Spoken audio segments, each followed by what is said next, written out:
So this is the 7th of our public lecture series, which we've been running for the last few years, and now it runs in our autumn and spring terms. And it's great to see a number of you who have attended these lecture series coming again for this one.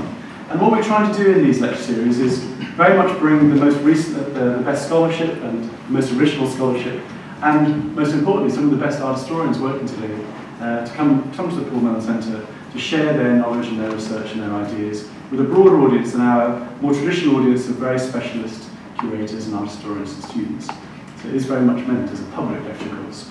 And it's it'll be a treat, I'm sure, over the next few weeks to see this one unfold. It's about art and war, and Jackie will be talking about that in a second.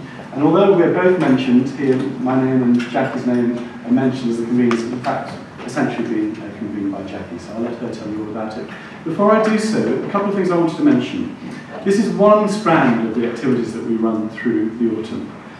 We have a newsletter, which we publish 3 times a year, and it's here. And if you don't get sent copies of this, please feel free and encouraged to sign up for these newsletters, because they are packed with information about the things we do.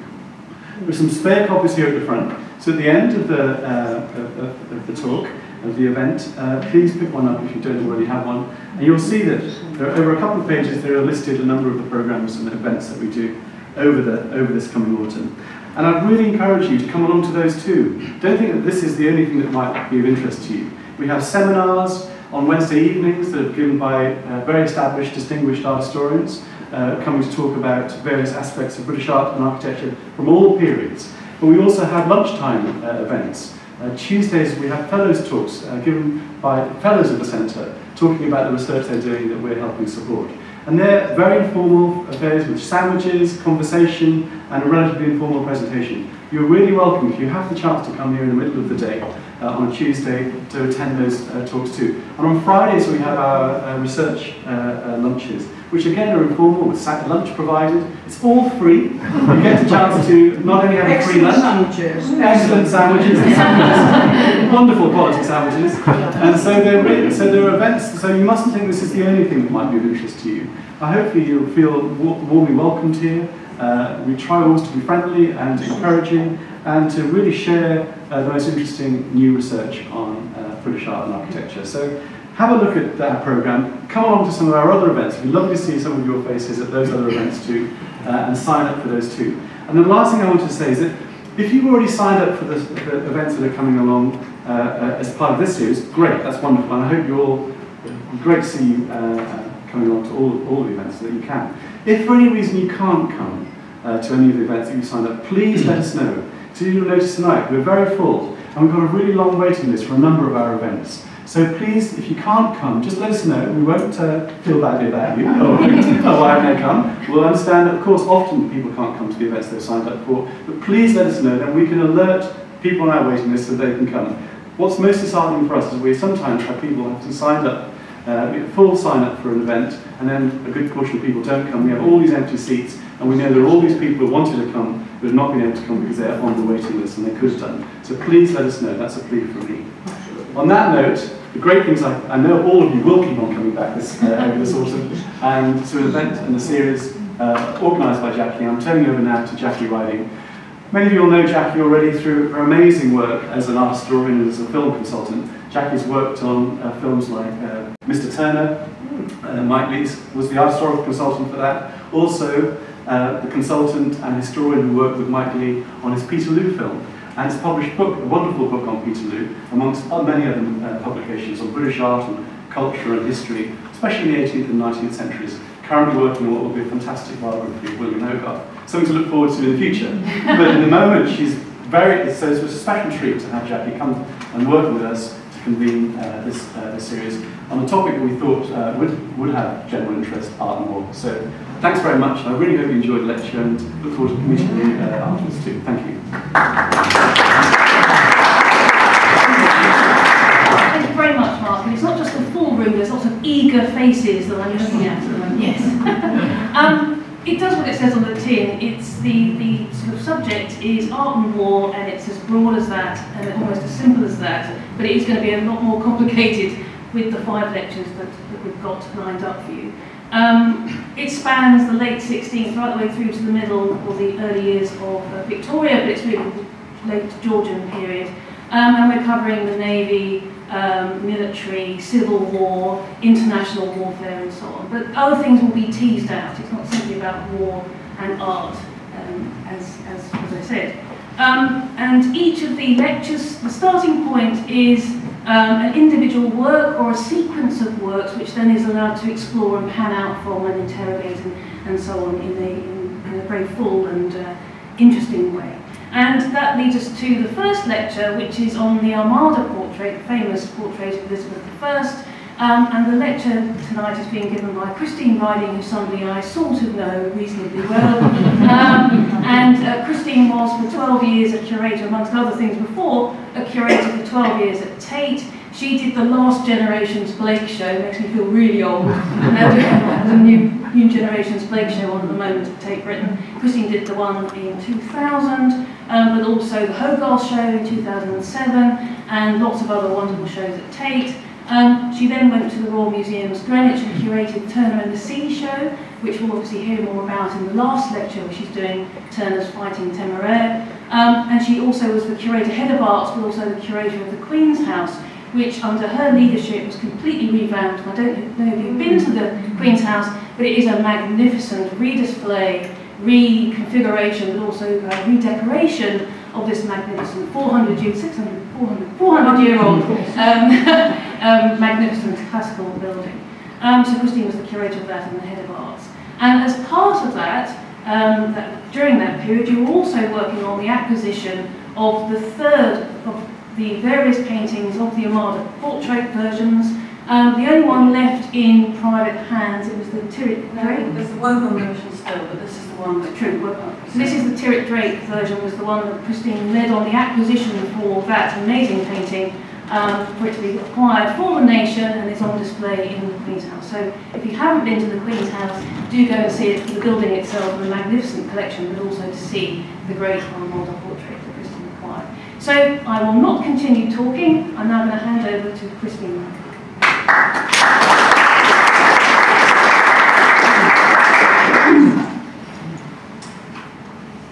So what I'm going to do is actually, of course, I'm going to talk about the Armada portrait. I'm going to talk about the visual culture that was built up around that particular event.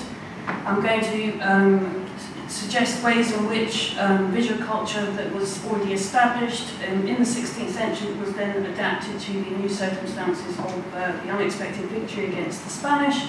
And then I want to look at, in particular, the development of marine painting and fleet actions, as we call them at Greenwich when I was there. That is, battle paintings associated with the sea and the navy. And also then to think about, in particular regard to the Armada portrait, the representation of a queen pregnant, rather unusually in this context, and very unusually in the context of the development of marine painting. This painting is so familiar to people, I think they probably don't quite understand how unusual and innovative it was in terms of the melding of marine painting and portraiture, with specifically a queen. So, the circumstances that led to England being under threat of invasion from Spain, a continental superpower, were nothing short of a foreign relations catastrophe. If successful, the 1588 conquest of England would regain the English crown from Philip II of Spain, which he had briefly held during his marriage to Elizabeth's half-sister Mary I, and return the country to Roman Catholicism. It would not only end Elizabeth's reign and possibly her life, but also leave Western Europe dominated by Spain.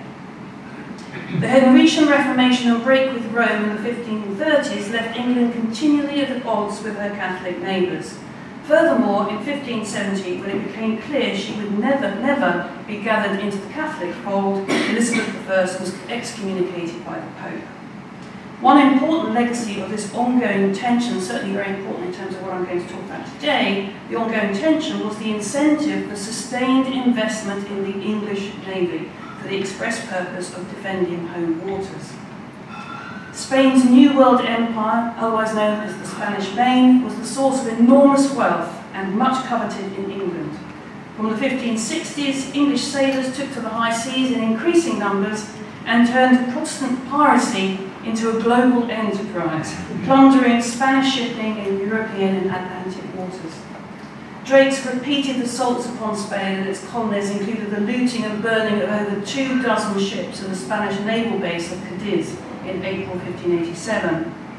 Largely through private enterprise, England also aspired to be an imperial power at this time.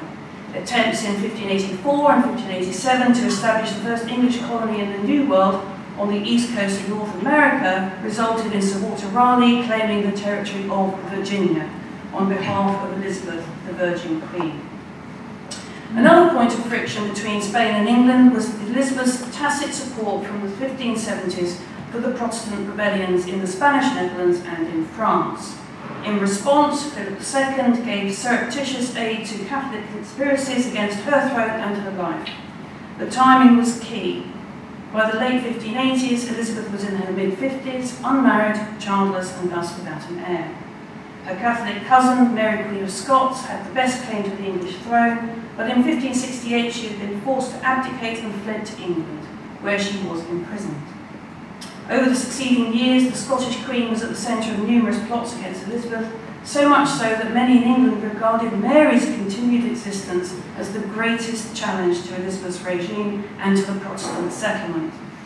After much prevarication, being reluctant to remove a legitimate monarch regardless of the cause, Elizabeth signed her death warrant in February 1587 at Greenwich. Mary's execution resulted in her Protestant son James not only becoming King of Scotland, but Elizabeth's heir. This was the final straw for Philip II, and preparations to invade England were accelerated. On the 22nd of July, the Spanish Armada, a force of 130 ships and 18,000 men, left La Coruna in North Spain and headed for the English Channel. Its objective was to rendezvous with a large army assembled in the Netherlands under the command of the Prince of Parma. The naval balance of power between England and Spain in the summer of 1588 was delicately poised. The English fleet outnumbered the Armada, but the Spanish ships were larger and more heavily armed. Much depended, therefore, on tactics, nerves, and, as it turned out, luck. As the Armada was sighted off the English coast, beacons were lit, swiftly informing London of its impending arrival. Skirmishes followed as the Armada neared Calais. The English then employed fire ships to break up the Spanish position, before engaging the Armada at the Battle of Grevelines. Here, superior English tactics told. The Armada was prevented from meeting Palmer's forces, which is the main reason why it was defeated, and it was pursued, that is, the Armada, into the North Sea. While these events at sea were beyond Elizabeth's control, the unfolding crisis demanded action by the Queen ashore. Despite genuine fears of an assassination attempt, she decided to make a personal appearance at Tilbury, near the Thames estuary, where English forces had gathered to repulse any Spanish landing. On the 9th of August, after inspecting the troops on horseback, she delivered the most famous speech of her reign. The effect was, by all accounts, electrifying, and it galvanised English determination, but in reality the danger had already passed. Harried by the English in the North Sea, the Armada attempted to sail around Scotland and the west coast of Ireland and then return to Spain. However, shortages of food and water and terrible Atlantic storms devastated their ships. With victory, Elizabeth's status as a European monarch was immeasurably enhanced. Fast forward to 2016, and the Royal Museums Greenwich acquired a version of the Armada portrait of Elizabeth I. The portrait, of course, first and foremost, commemorates the most celebrated conflict of Elizabeth's reign, that is, of course, the failed invasion of England by Spanish Armada in July and August of 1588. More broadly, alongside other surviving portraits of Elizabeth I from the 1580s, it is a complex, multi-layered image that has been appreciated by subsequent commentators as emblematic of the cult of Elizabeth I, as Empress of the world, the Virgin Queen, defender of Protestant Europe and the embodiment of her island nation, which developed as hopes of Elizabeth marrying and producing a direct heir to the throne waned. It is also unusual, as I said before, amongst existing portraits in representing the Queen in a naval and maritime context. This is much more common in print culture, at a time when marine painting, as represented by the seascapes in the background, was a relatively new genre in art. The dominant narrative of the National Maritime Museum, which undoubtedly held sway probably since the museum opened in 1937, concurs with the idea of Elizabeth as Empress of the world, an embodiment of her island nation, and the Armada portrait itself as a manifesto of the maritime nation, the most significant element not being Elizabeth herself, but rather the signs and symbols that surround her, denoting the nation's imperial and naval ambitions that would eventually, and perhaps even inevitably, according to the narrative, result in England and then Britain's rise as a maritime superpower. Elizabeth's right hand rests on the terrestrial globe showing the Americas, the Spanish main where Spanish gold was plundered by the English privateers or pirates, depending on the point of view, and budding English colonies on the east coast of North America, as I mentioned before, Virginia, and with her hand just covering them, again as indicated by the imperial covered crown on the table behind. The two sea views in the background on one level represent two events from 1588.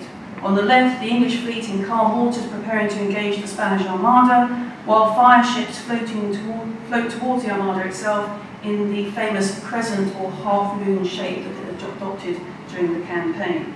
And right, the Armada ships wrecked on the Irish coast in a menacing storm.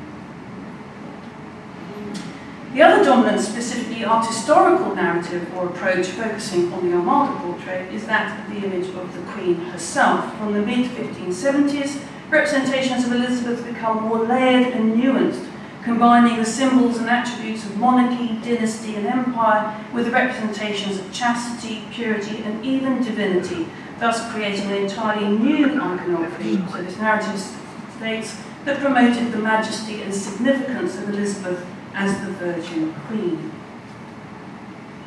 The portrait is one of three surviving versions executed during Elizabeth I's lifetime. It is possible that more were created, and the fact that three exist suggests that, even if not exactly a state portrait or an official image, then it was a highly desirable one within Elizabeth's court and beyond, and perhaps unsurprisingly, given the significance of the event itself, both to the nation and to the Queen.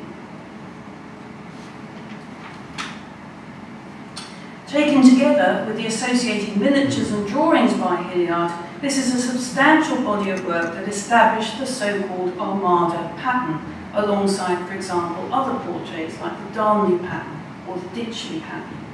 Elizabeth's personal involvement in the creation of the image is uncertain, but she may, at the very least, have sat for the portrait. And that drawing by Hilliard here was actually thought to be Elizabeth I, is now actually thought to be one of her ladies-in-waiting, but most importantly, the dress itself is the same one in the Armada portrait, which suggests that it actually did exist. It was actually a dress of Elizabeth's. Therefore, this detail of great significance, that is the sumptuous dress worn by Elizabeth, as suggested by the costume historian Janet Arnold, may have been that worn by the Queen during her famous speech and her visit to Tilbury in August 1588. And this is true, and frankly, who knows, this would make a palpable and compelling link between the events at Tilbury, which was the defining moment for Elizabeth during the entire summer of 1588, and because of her personal intervention as a female monarch in a military context, and the Armada portrait itself. And given that the speech itself was actually disseminated both through the repetition and also through her versions, it is possible that when people were standing in front of the Armada portrait in whatever context, that perhaps the speech was actually brought to mind by looking at this life-size image of the Queen. The other significant point of interest for Greenwich in acquiring this version of the Armada portrait was the possibility that it was owned or even commissioned by Sir Francis Drake, whose descendants, the Tyrwhitt-Drake family, had held it since at least 1775, when it was first recorded at Shardlows, then the Tyrwhitt-Drake country seat. Drake was second in command of the English fleet during the Armada campaign, under Charles Howard, Lord Effingham, later Earl of Nottingham, who served as Lord High Admiral to both Elizabeth I and her successor, James I. And what you see on the screen on the left-hand side is the so-called Drake Jewel, which by convention was given by Elizabeth I to Francis Drake. Drake would go on to lead with the rank of Admiral the Drake-Norris expedition, also known as the English Armada, against Spain in 1589. As a courtier, privateer, pirate, imperialist and naval commander, and integral to the victory of 1588, it is difficult to imagine a painting of greater relevance and significance to Drake himself. And what this poses, I think, is the existence of the three Armada portraits and the association of at least one with a serving officer during the campaign of 1588, is that there may be a direct relationship between the visual culture that comes out of the Armada campaign and those who served during the campaign, like Drake and, for example, Howard, as patrons of visual art rather than just simply participants. So the argument for Drake as owner, if not commissioner, is made more compelling given the obvious example of the Armada tapestries, which were commissioned by Charles Howard, Lord Admiral of the Navy, in 1588. The tapestries were designed by the Dutch marine painter Hendrik Vroom and woven in the workshop of Frans Spielin in Delft. The designs were based on charts by Augustine Ryder after Robert Adams, and that accompanied an account based on Howard's own record of the battle. Completed by 1595-6, costing the fantastic sum of £1,582, which runs into millions in today's money, the 10 tapestries were about 14 feet in height and up to 28 feet in width, and were used to decorate the walls of the Howard's residence, first at their manor in Chelsea, and then Arundel House in the Strand. And what I find really interesting about these commissioning of these various sort of areas of visual culture by Howard is actually how that might have impacted itself on representations of the Armada going forward, but more interesting perhaps to me in terms of the onward march of representations of naval officers, high-ranking naval officers, is how it actually impacts on the synergy between representations of naval officers and the actual marine paintings themselves and the battles in the background. For example, I think it's interesting that Francis Drake, who's shown here from a painting of 1591, that is after the campaign of 1588, actually shown without the Armada scenes in the background, and yet by 1620, with this version of the full length of Charles Howard by Mytens, we actually have in the background a representation of the Armada campaign. So something is clearly shifting in the latter part of the 16th century, and it's perfectly possible that the Armada portrait itself is suggesting a way that high-ranking naval officers might be represented in the future. The other thing I also want to point out, which I'll come back to later, is actually the representation of all the serving officers of the Armada campaign in these medallions actually around the borders of the main scenes of the Armada. That becomes a very important, I think, signal to naval officers subsequently. For example, the band of brothers under Nelson at the Battle of the Nile in the late 18th century, and the flag in the Lowestoft series from the 17th century. This idea of a corporate identity of naval officers who served together during the battle, I think, is equally indicated by the Armada tapestries.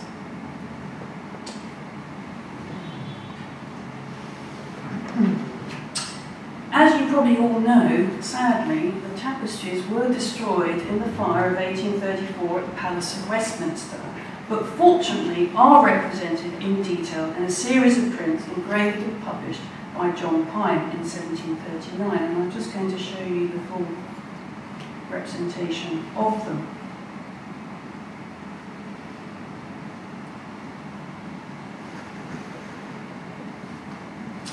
However, at this juncture of the actual Armada tapestries themselves, there are very few painted precedents of naval battles, or indeed woven naval battles, that people could look at. And one absolutely crucial example is the series of tapestries called The Conquest of Tunis. And so one example here has a marine image commissioned in 1546 by Charles V to celebrate the recapture of Tunis from the Ottomans, that is, presenting himself through tapestry format as defender of the Catholic faith. And as tapestries, they are the single most important tapestry series ever commissioned by the Habsburg court. And they were displayed in principal reception rooms of the Habsburg Palace in Brussels, very near us, by the way, it's really important, and then the Alcazar in Madrid.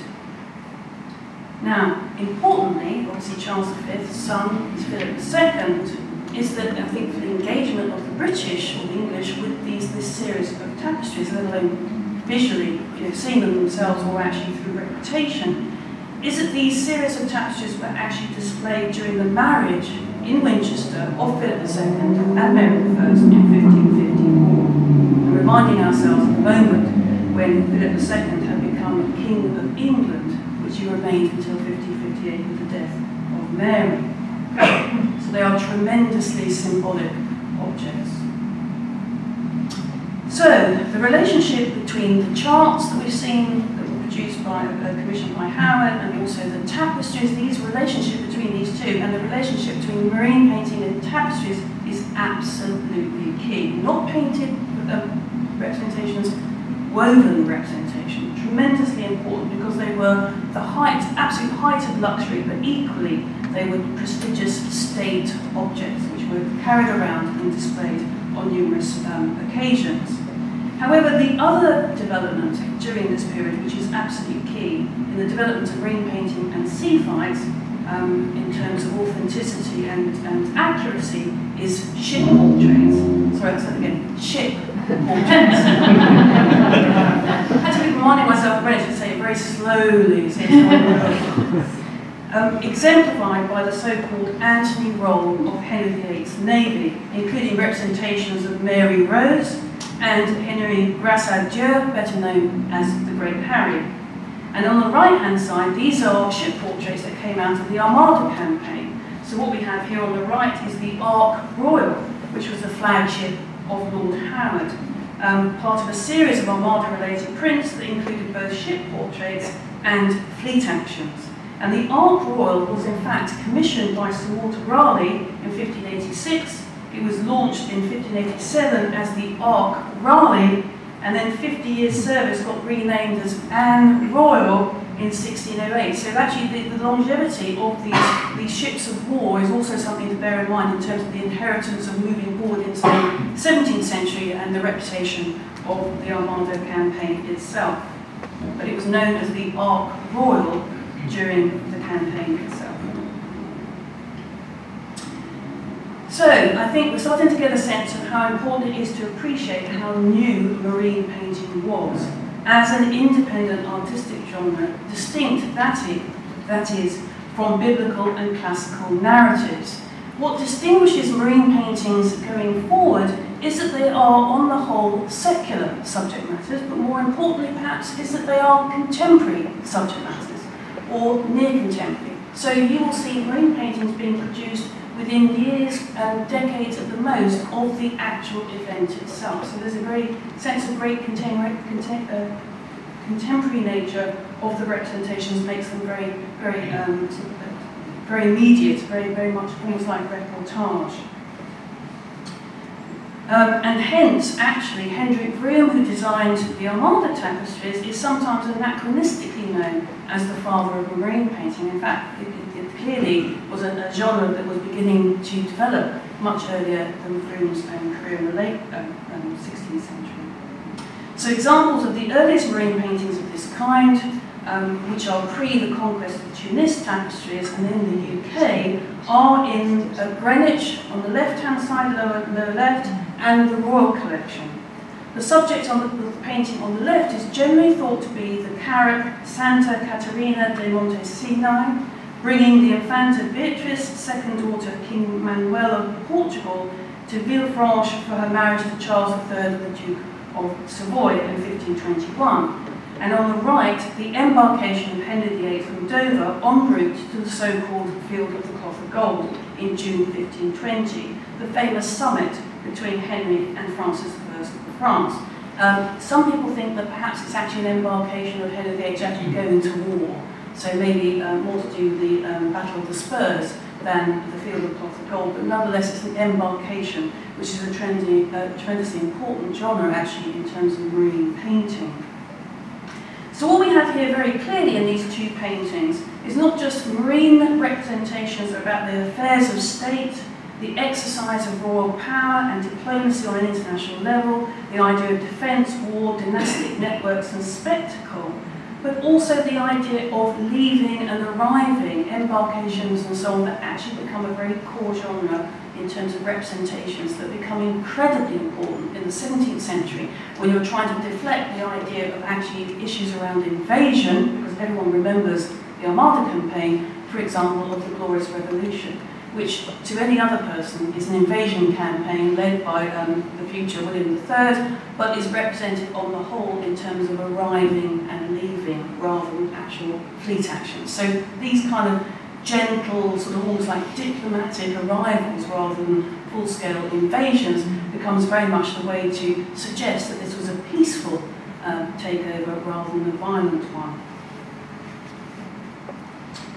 Two examples of naval actions, one in a British context, and that is pre-1588, is actually the painting on the top left, painted about 1545 to 48. This is actually engraving after it, representing the Battle of the Solent in July 1545. That is between the English and French fleets, that is Francis I and Henry VIII, so that went well, that the Field of the Cloth of Gold, off the south coast, famously resulting, of course, in the loss of the Mary Rose, which is represented just there, the mast disappearing. This was a series of paintings commissioned by Sir Anthony Browne, Master of the King's Horse, who features in the centre of the representation alongside Henry VIII. But these were destroyed in a fire at Cowdray House, Sussex. Fortunately, they were engraved under the auspices of the Society of Antiquaries, and the Solent print was published in 1778. Now, the other, I think, more important impact on the Armada victory culture and the Armada portrait itself is actually representations of the Battle of Lepanto, which was held in October 1571. And lower right, we have a representation, probably from the late 16th, possibly actually early 17th century, which is in the Greenwich collection.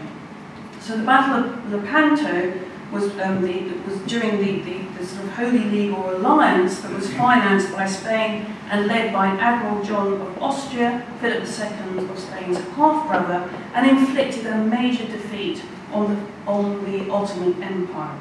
And this is meant to be the largest fleet action involving oars rather than sails, if anyone's interested. Now, the representations of Lepanto are numerous. So just to give you some examples, on the left from the Doge's Palace in Venice by Veronese and Vicentino, and on the right-hand side at the Vatican, the famous Gallery of Maps also has a representation of the Battle of Lepanto.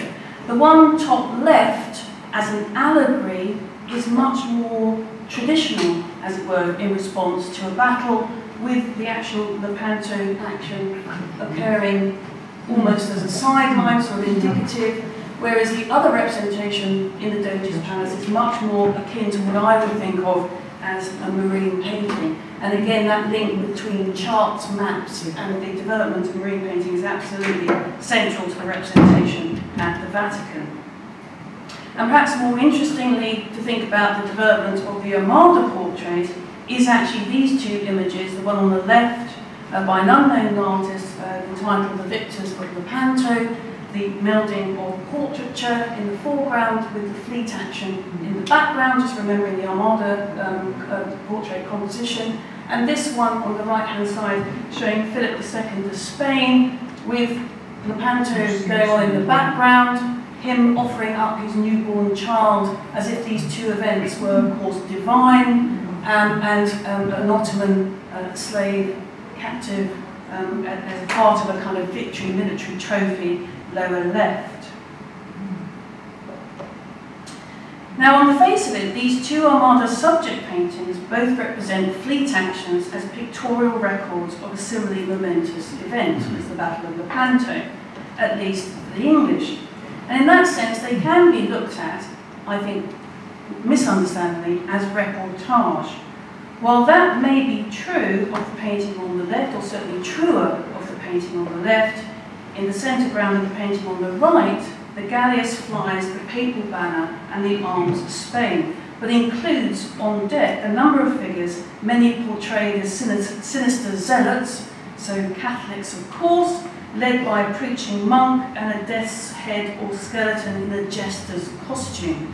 That is a representation of a ship of fools, as well as a representation of the Armada, rounded off by a representation of a distraught Spaniard in a boat near the stern, that's the back by the way, the stern, perhaps meant to represent Philip II or the Armada's commander, the Duke of Medina Sidonia.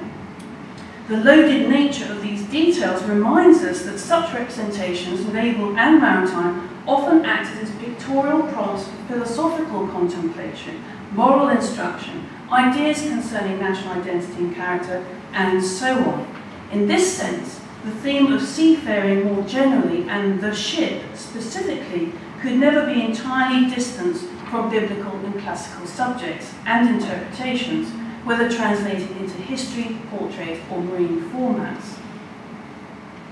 Thus, the seascapes in the back of the Armada portrait represent actual events, yes, but also visualise, using the classical ship of state analogy, the effect of good governance under Protestant Elizabeth, who faces calm on the left-hand side, juxtaposed with the effect of tyrannical rule and hubris of the Catholic Philip.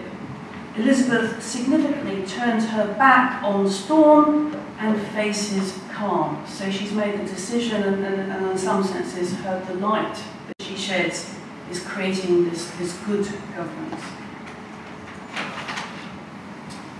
So then we come to other representations that will inform this representation of a queen regnant, Elizabeth I in particular.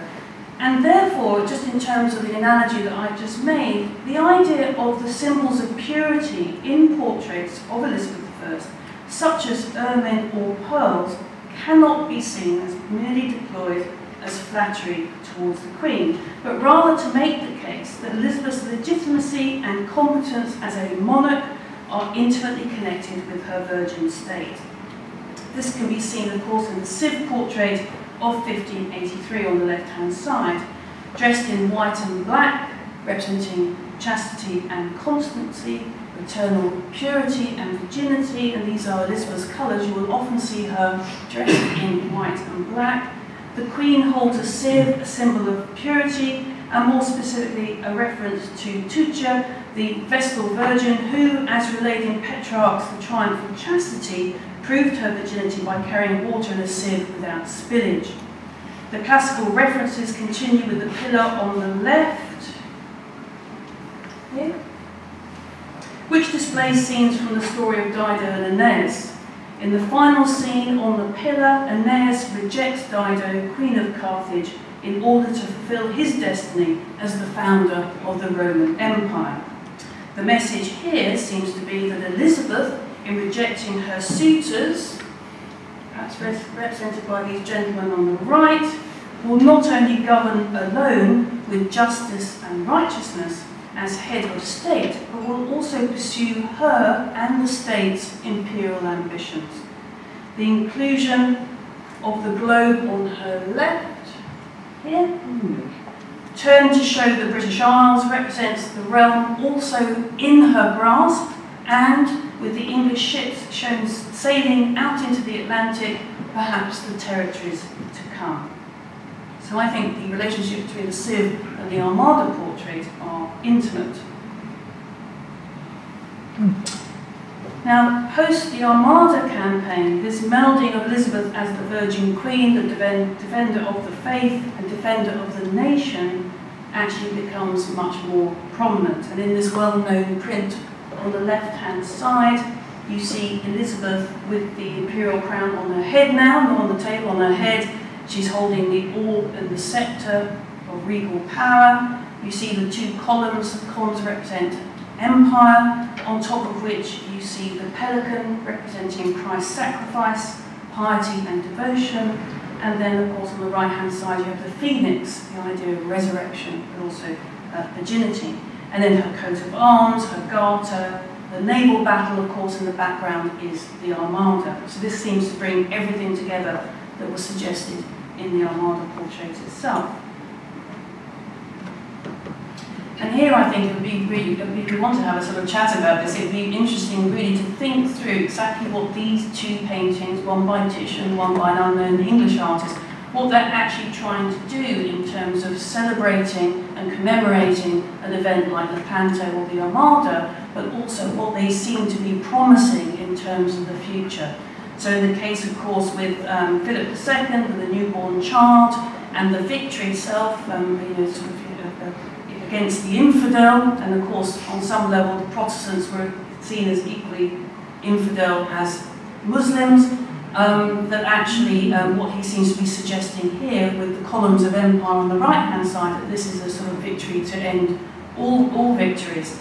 However, as with Elizabeth, the image, of course, is to an extent a fiction.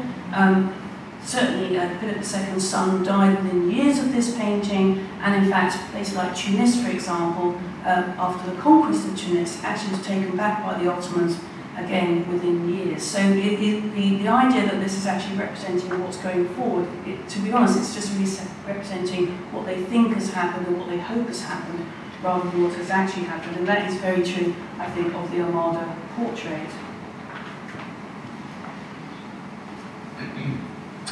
So, as I said before, the defining moment for Elizabeth during the summer of 1588 was at Tilbury.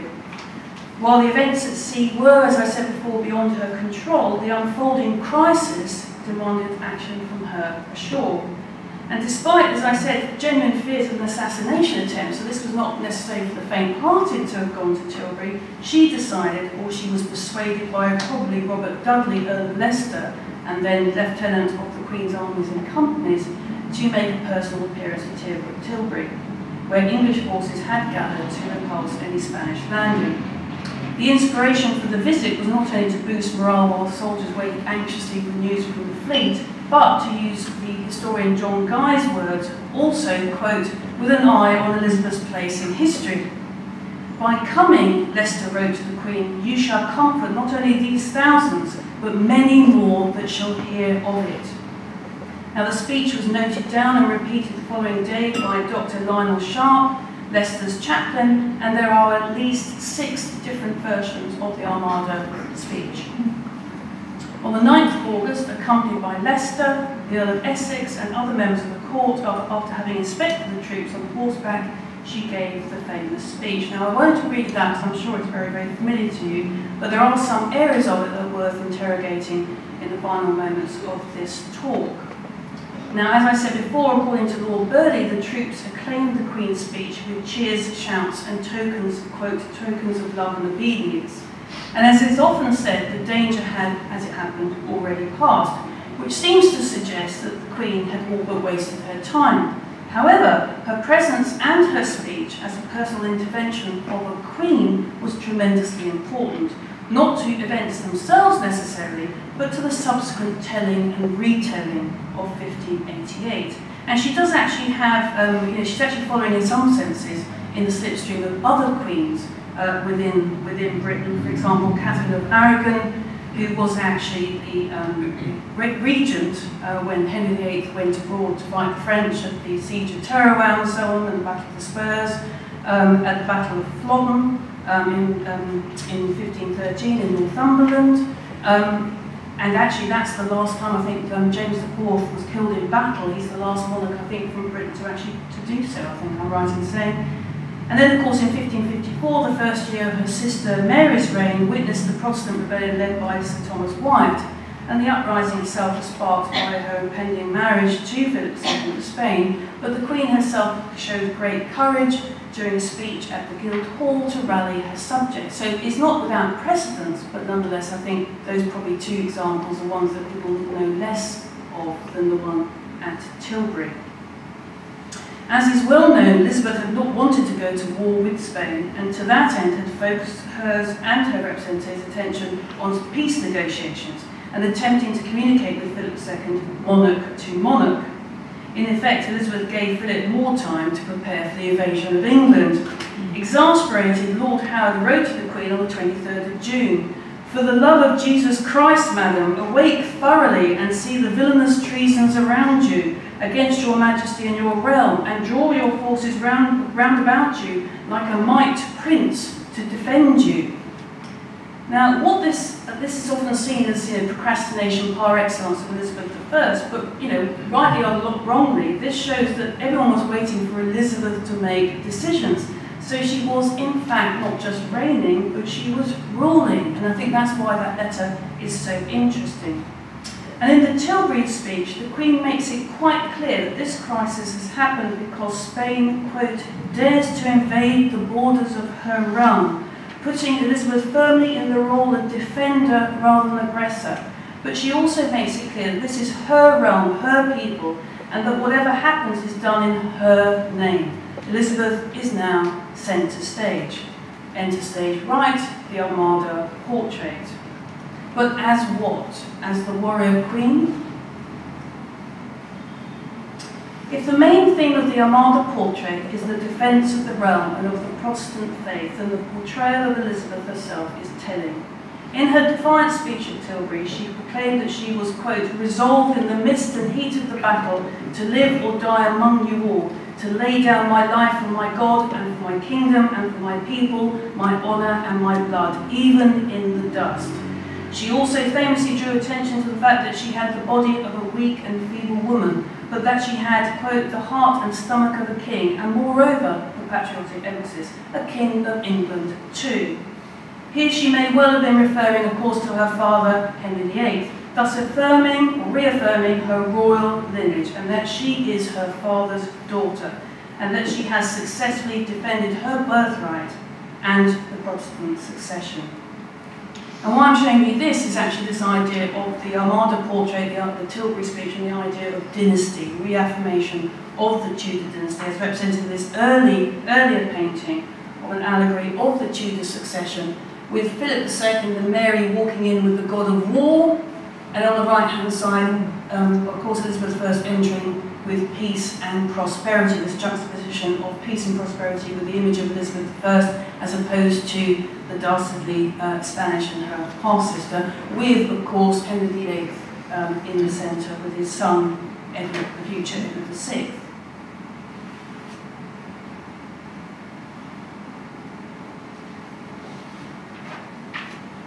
So I suppose what the Armada portrait perhaps does, and certainly if it's aligned with the speech, is actually to align Elizabeth I with the actions of her father, Henry VIII. And I'm just showing you again the field of the cloth of gold, and this imagery from after probably Elizabeth's death.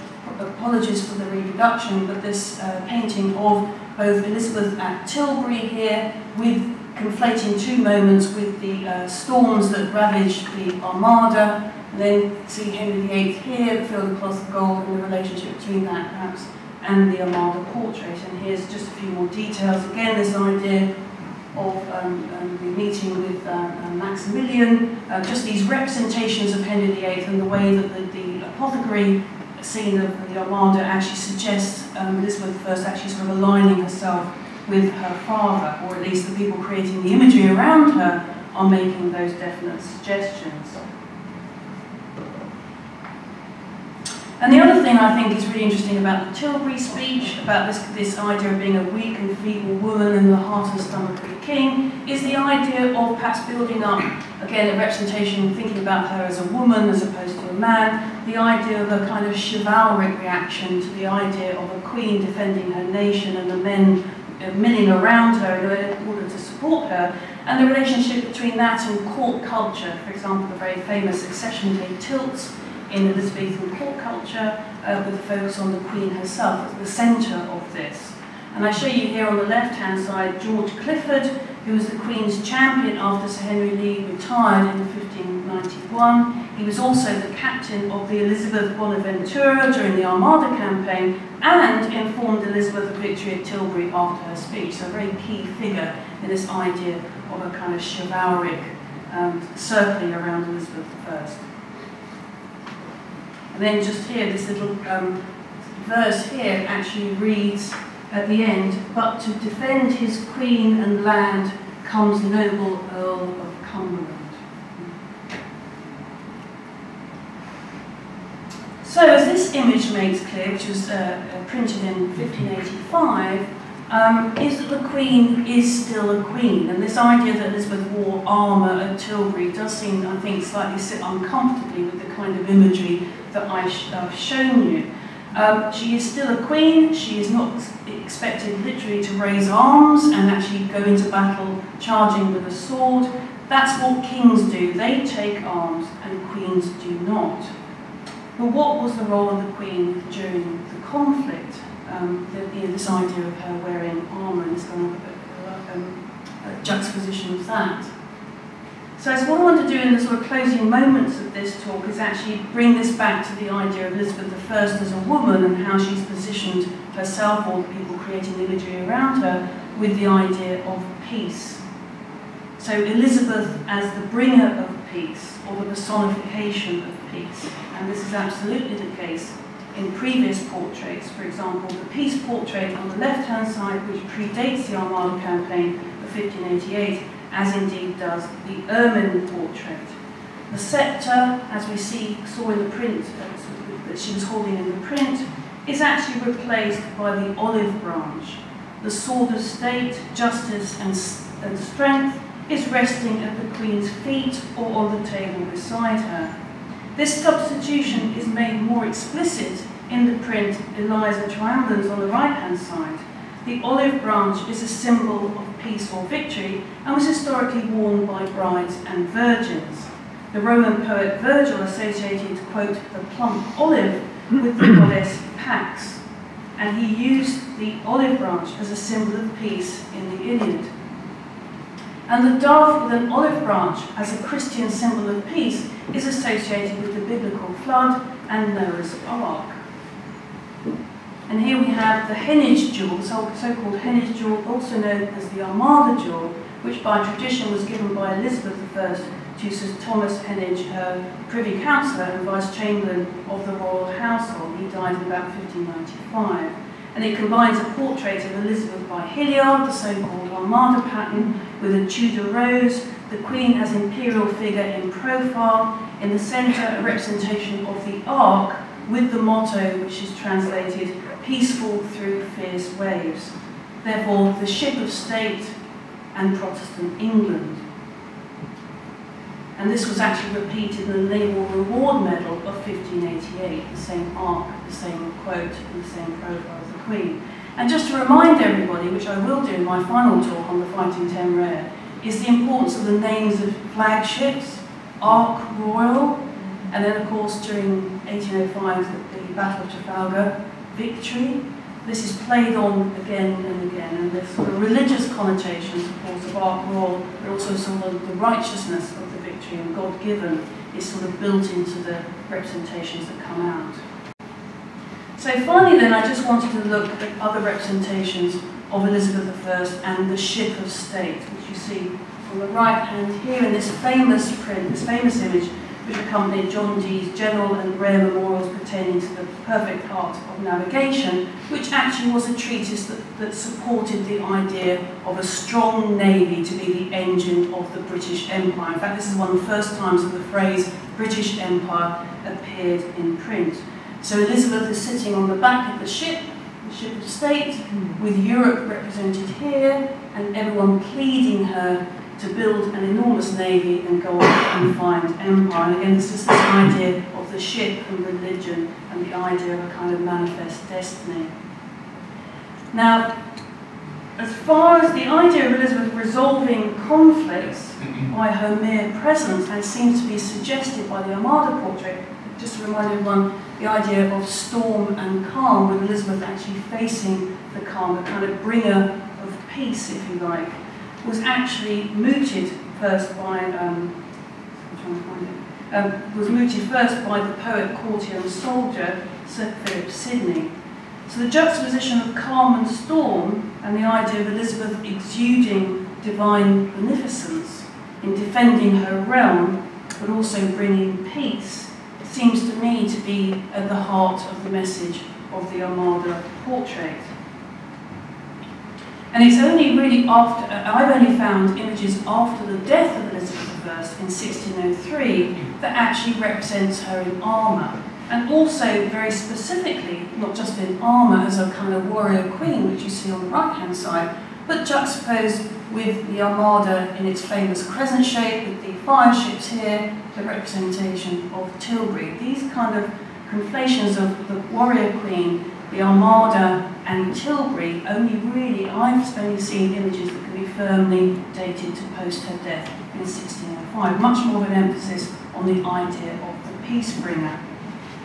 Now, one thing I'm going to have to confess to you before I finish, the eagle-eyed amongst you will have noticed this, is that these two seascapes look nothing like the one from Woburn. And that's because they were completely repainted some century after the original Tudor representations.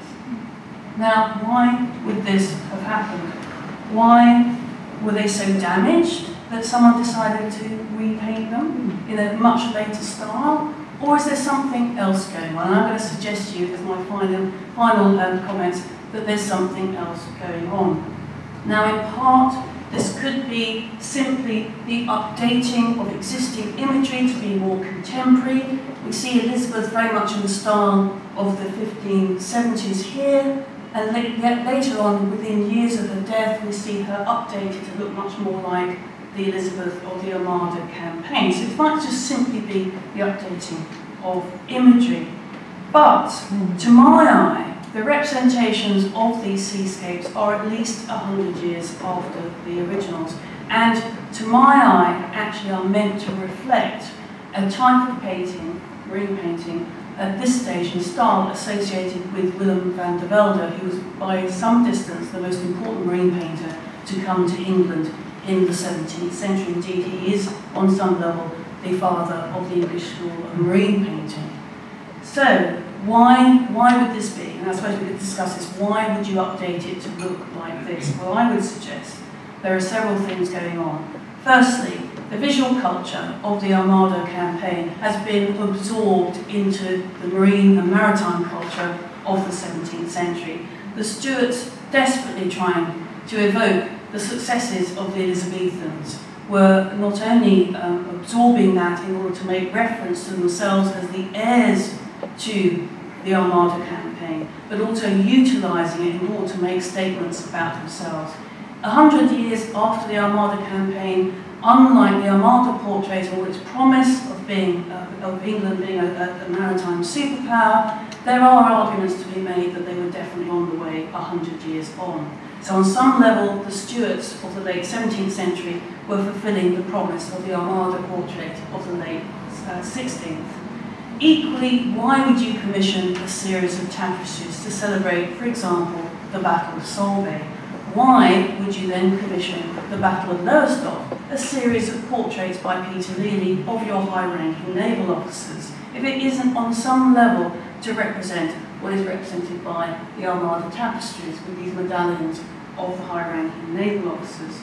Equally, and this happened only after conservation of the Armada portrait at Greenwich, was there discovered Prussian blue. Prussian blue was not invented until the early 18th century, which means that the seascapes can be firmly dated to that time. At the same time that the painted hall by Thornhill was being created, this extraordinary panoply of the maritime nation arriving in Greenwich in the first part of the 18th century, not just underlining the peaceful succession of Protestant monarchy, but also the arrival of the maritime superpower.